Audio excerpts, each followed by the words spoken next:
Hello and welcome to another episode of Cooking Tips and Tricks. My name is Eric and we will be making some Bok Choy today.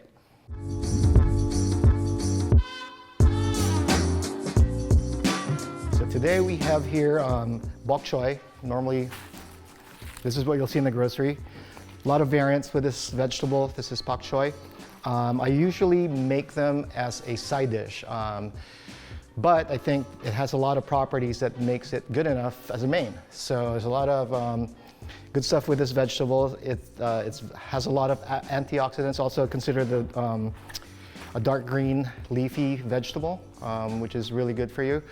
It's actually a pretty versatile vegetable and it's very easy to prepare. Just like anything else, you have to wash it. You know, it's been out of the ground, so there's gonna be some dirt in there sometimes. So what I usually do is you cut off the ends.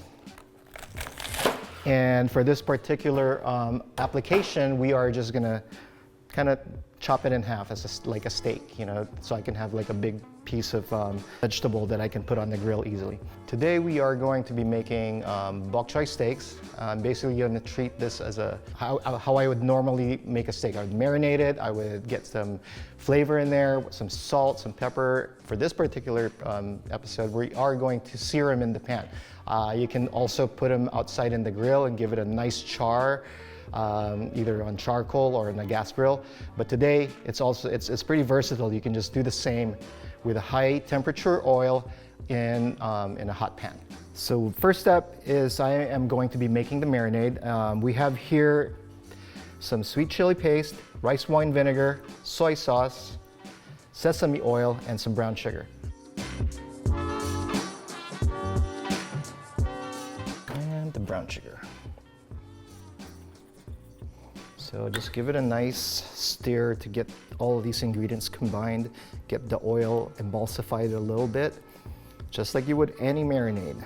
Don't forget the stems. There's a lot of flavor and a lot of texture in the stems, so make sure to get some of this marinade in there. And just get some tongs, move it around a little bit.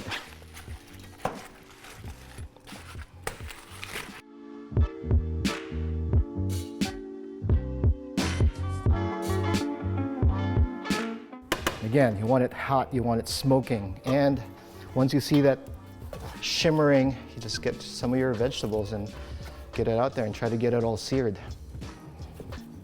And you don't have to put all of them in there. Do them in batches. That way you can get that char.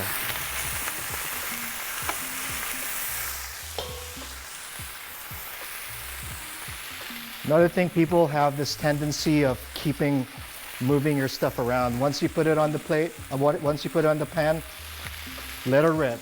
Get that, you know, the char in there. You're not gonna burn this too fast. And if you do, that's part of the flavor. You're charring something.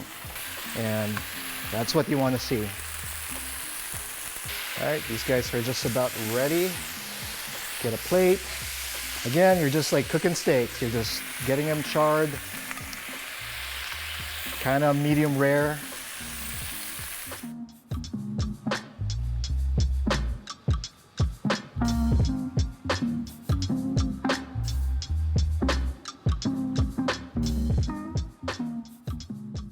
Thanks for watching Cooking Tips and Tricks. We can't wait to see what you make this week. Please tag us on Instagram and all your posts, and we'll see you next time.